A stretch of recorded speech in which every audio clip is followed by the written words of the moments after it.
Greetings, gardeners. Cool and misty morning here in Hawaii. Rain is anticipated. We're supposed to get days of storms. Good time for a hot cup of coffee. Clears the fog. They call it in Seattle, fog burner. So, with the winter having set in, I'll bet that a whole lot of you got anywhere between 1 and 30 houseplants hanging around the house. And this is a great time in the winter to go ahead and start to address the needs of your houseplants that you've been ignoring all summer while you were on vacation. There are a number of things that we would want to do. Okay. Assessment. Yeah, looking at a situation with a houseplant or with anything, actually, and trying to make some sort of judgments about what do we think we see here. Has this plant been growing since the last time we checked on it? Is it defoliating, or what's the condition? Does it look like its status is, okay, middle of the road, or that it's really flying, really growing, or that it's going backwards and you might be losing it? This is a pretty common case for most house plants. And so they require a certain amount of attention. In general, the plants we use for house plants are pretty simple and easy to grow. But they're still plants. They still need water. They still need fertilizer. They still need their soils renewed. They still need to be transplanted to larger containers as they grow. And one of the basic first things you want to do with your house plant right now is put it in the shower and give it a bath. Yeah, they usually get pretty dusty around the house, and the easiest way to clean them up, if it's too cold to take them outside and wash them on the patio with a garden hose, put them in the shower. Don't put it on hot. Get a nice room temperature water going and give your plant a bath. You can get in there with it, and take a sponge or a rag and clean the leaves off and all this. Too much dirt on the plant is going to interfere with the plant's ability to both breathe and to get light. So that's a good first step. As you're looking at it, try to determine, has my plant been getting enough light? Are conditions changed here? If I change the drapes or something like that. So you might want to adjust the light conditions. You can, if you're interested, use light meters for this, but generally, for most house plants, if you can put your hand up and you can cast a shadow, you're good. Cactus, well, they want really intense light. You should be wearing your sunglasses in the window where you're growing the cactus. But most house plants tend to be tropical forest understory plants is typical. So they put up with low light, but you still need to address that. Now, plants grow, and so plants will increase in size of the container till they outgrow their pot. They become pot bound. Okay. When that happens, it gets difficult to keep water in the plants. You find that you're watering all the time, but nothing's taking. Plants are still wilting constantly when you hang the hose up. They wear the nutrients out in the pots. Yeah, nutrients in plants don't last very long in containers. Probably figure any nutrients, if there were any in the soil, 6 weeks to 6 months. Depends on what they used. Is about it. So, if you're using a time release fertilizer, like the one I have in here, this is not the factory package. Okay, this is just a herbal supplement bottle that I'm containing my fertilizer in. These pellets here are a time-release fertilizer known as Nutricoat. It's generally sold in great big commercial bags, but you can find a very similar product on your hardware store shelves and the Home Depot shelves, the nursery shelves. It's called Osmocoat. Osmocoat. Yeah, that one, it's a good choice. Use it for your houseplants. For most houseplants, it's going to work well. I wouldn't necessarily recommend using it on your orchids, but just about anything else. It's a good choice, and most varieties of it will feed for 6 months. So that means just only got to remember to feed the plant twice a year. not too bad. Yeah, so you'll keep your plants looking fat, green, healthy, and happy with a little bit of fertilizer. Now, as I said, as the soil gets older and the plants become pot-bound, the soil itself breaks down. Most of the soil that we use in houseplants is of a compost nature. It's made from some sort of organic matter, composted wood, sometimes it's even municipal waste leavings. There's a lot of things. They use peat, all sorts of different organic matters that go into making up potting soil. I'm a little particular about them myself, but they break down. The particle size gets smaller and smaller and smaller over time as it decomposes. It flushes to the bottom of the pot as you're watering. And so you end up with a sludge in the very bottom of the container. Eventually, it can actually block up the drain hole enough that the soil doesn't drain properly. And so you got two things here. The plant's all bound in there, so it can't hold water very well, but it's not draining properly. So at the same time, it's possible to dry your plant out and get a root rot. Kind of rough, but you get the picture here. Yeah, so I think one of the first things that the home grower of houseplants needs to kind of get over, I think. I'm not good with psychology, all right? I'm a horticulturalist, and so I'm approaching this from the aspect of the plant, not the gardener here. And, the gardener really kind of needs to get over plant guilt. It's plants that we use for houseplants, and a lot of our food plants even, are clones. Yeah, just like Star Wars, the clone armies, and you knock off 5,000 of them, and the next wave of 5,000 comes at you, and they're all the same. Every one of them, there's no difference between them. And so there is no personal in plant for the most part.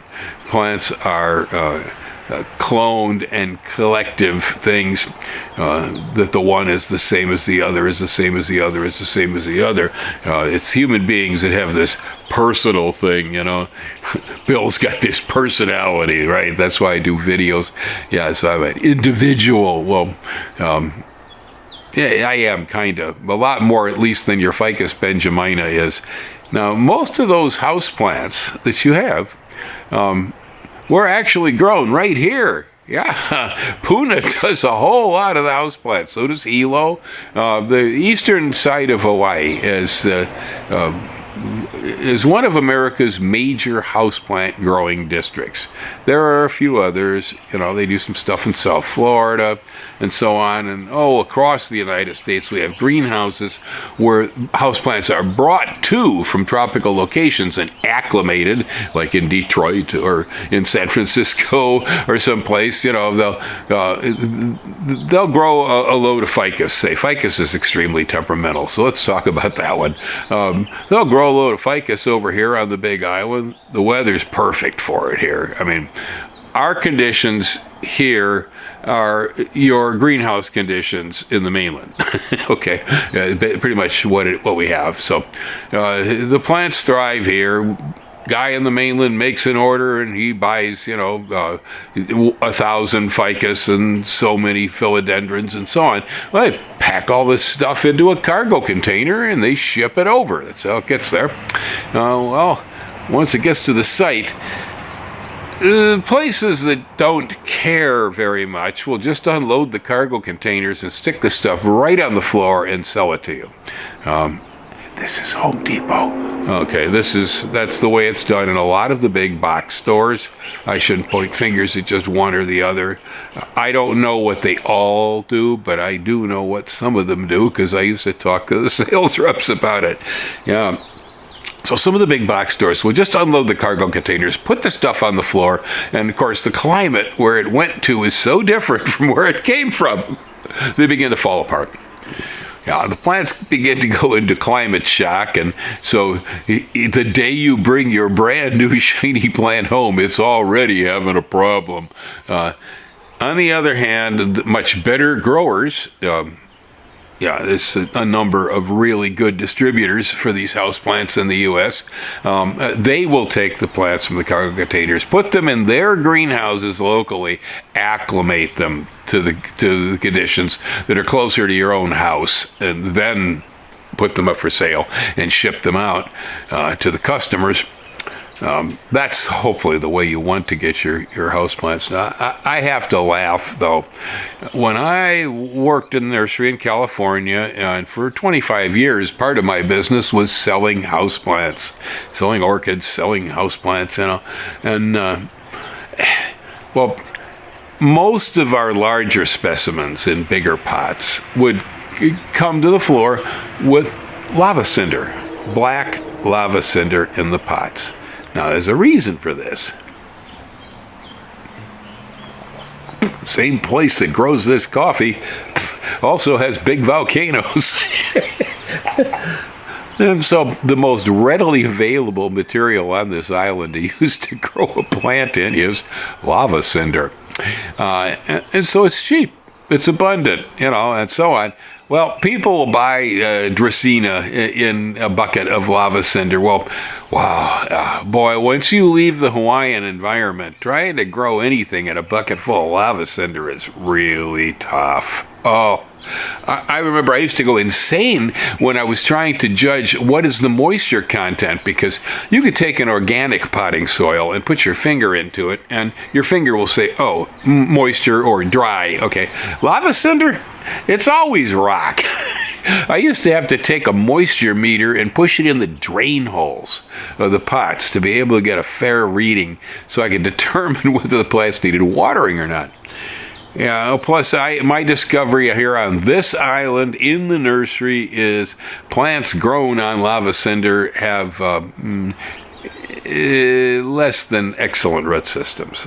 Lava cinder doesn't make beautiful root systems. It makes root systems very similar to water root.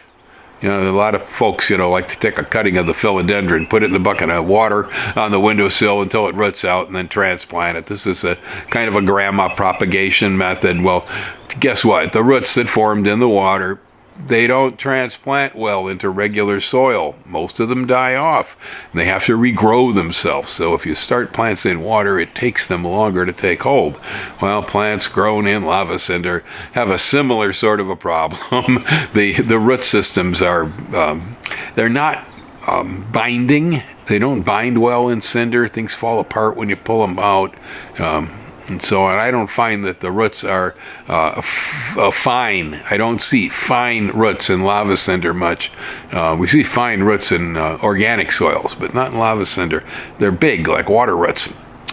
Anyhow, folks will come to me when they go to transplant their Dracaena and go, how do I get lava cinders?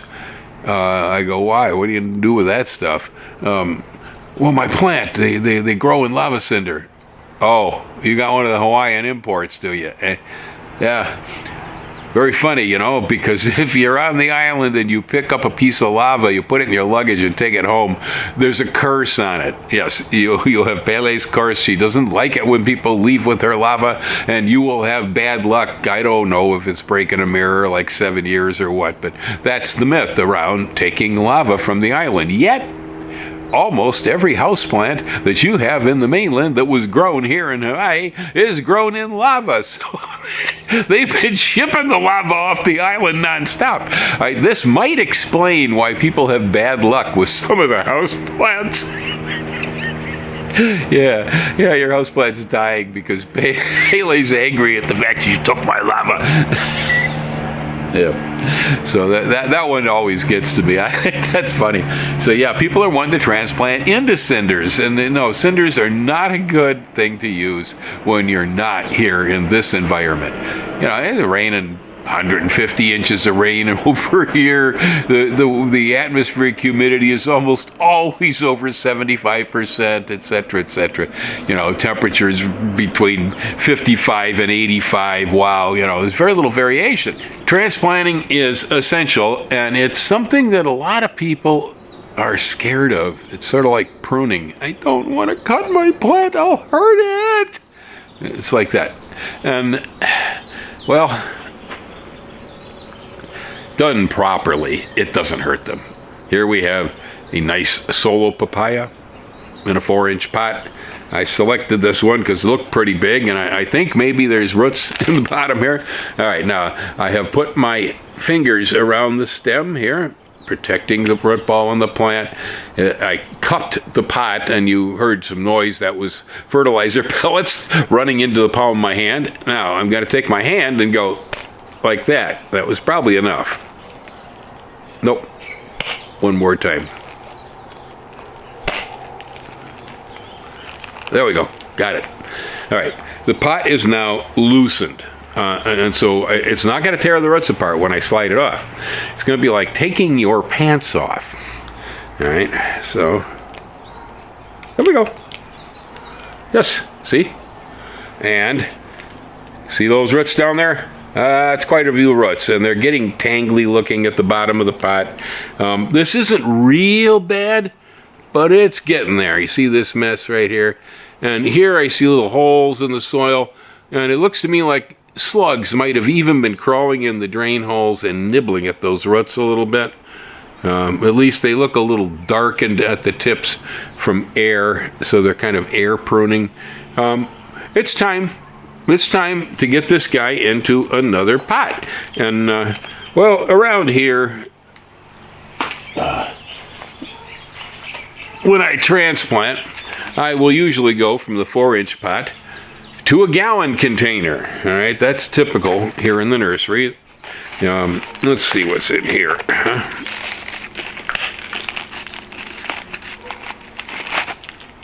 Okay, that just took one wrap, and whoops, there we go. Look at that. Now I see I have a sluggo in here. Yeah, I got a sluggo digging his way through the soil. He's right there, that son of a gun. And this plant is really just at the point. This is where we would like to see things when we're moving them from the pot. It has come out, it has circled the pot, but not intensely. Just enough to know that the roots are going around. You can see them. It's hit the bottom of the container here and flattened out a bit, but it doesn't look like a bushel basket. This is a real good state for a plant when you're going to transplant. And so this plant, I would probably go to, say, a 2 or a 3 gallon pot. Okay. Now, I have people ask me when I'm talking about transplanting, they'll say, well, why don't you take the small plant and just put it in a great big pot to begin with, so you don't have to bother with all this? Well, don't work that way. No. One, bear in mind, the soils break down, all right? And so you're part of the act here is replacing soil. And so if you start out with a teeny weeny plant in a great big pot, by the time the plant grows into the pot, the soil is just going to be a mess, and you should have changed it a long time ago. Generally speaking, I would say potting soils are good for up to 3 years. Beyond 3 years, there's not much anything in there that's any good that's left. They're pretty much broken down, and they can actually become toxic to the plant. By that I mean they hold so much water and have so little air, they create rots, Another reason that we don't over pot and that we go up gradually in container size is that if we have a small plant and it's in a small pot, we have a balanced environment. When we water, there's usually just enough water getting into the pot to sustain the plant for a few days, and then the plant sucks the water out and it needs to be watered again. If you take that same small plant and you put it in a huge pot, when you water it, chances are it could take weeks, if at all, for the plant to pull the water up out of the soil. And so your chances of killing and rotting your plant are much greater when you overpot. So don't overpot. Just periodically repot instead and gradually move yourself up. Now, if you're one of the bonsai guys, you know all about this. We don't really increase the pot size. Not much, anyway. But that's then done by pruning the root system, pruning the top, and all this. Trying to balance things to same size container. That's not usually done with most houseplants. Usually, if the houseplant starts to get too big, we A, donate it, B, throw it out, or C, make 20 plants out of it and give it to your whole family. Cut it back and make cuttings. You do that too. I'm talking about plants in the house. This right here is coffee. Coffee is a good houseplant. It makes a good-looking plant. It's a nice evergreen, shiny leaves, keep it well fed. It's very deep green. It does flower. It's a gardenia, and the flowers smell good. They're small, but they smell real nice. If you have it where the sun is pretty bright, you will see flowers eventually on coffee plants. I've had them maybe 3 feet high in the houseplant department and blooming and setting cherries, setting coffee berries. They will do that, yes. They actually will set coffee inside the house. Pretty cool. They're pretty neat. They don't have too many pests, although pests are an issue with houseplants. All right, we'll go there. But yeah, consider coffee. Very fun. Another tropical that works in the house is the dwarf papayas. There are a few types. I've grown a Taiwan red dwarf in the past. This is Waimanalo Solo, which is a dwarf Hawaiian solo form. That's the nice pear-shaped orange papayas that are so delicious. Papayas actually can be grown as a houseplant. I've done it before. Probably need up to at least a 15-gallon container. And my advice is that you're moving them out during the summer weather and then moving them back in during the winter time. But they make papayas. Another one I always recommend to people for growing as a houseplant is the pineapple. You betcha. This one here is in a gallon container. A gallon is a little bit small for good fruiting. The pineapple is not one that likes to be transplanted a lot. And so I would say, start your slip or cutting in a 1-gallon pot. I have some instructions for this. There are pineapple videos on this site. But start in the gallon pot like that one, and as it starts to size up good, I'd move it up to a 3-gallon pot, and you can probably finish it as a houseplant in one of those. So you got a decent-sized pineapple. Takes a lot of sunlight. Yeah, need a lot of sunlight. And they like it pretty warm too, but they're not hard. And under the perfect circumstances, it only takes about 12 to 24 months to actually create a pineapple, at least here in the field. Depends on the variety. The Florida landrace I grow is much quicker.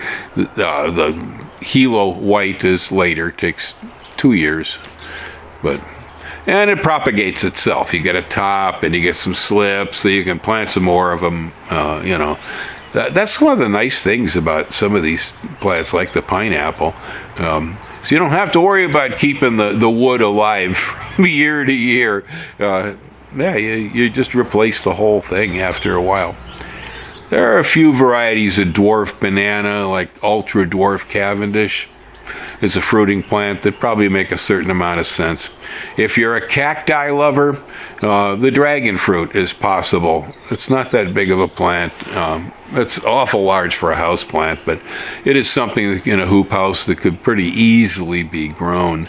Now, as far as your cacti are concerned, cacti and succulents are very popular houseplants these days, and garden plants too, indoor, outdoor. Depends on where you live as far as what you can put out. But even in northern Wisconsin, Zone 3, I had Opuntia fragilis. That's a prickly pear cactus, a beaver tail. It was a Wisconsin native, Great Lakes native, that grew in sand blows around the lakes where it was very dry. And during the fall, when it got cold, the plant would dehydrate and shrink itself down and collapse against the ground flat and let the snows bury it. So it'd spend the winter usually under the snows. That's what it did at my house.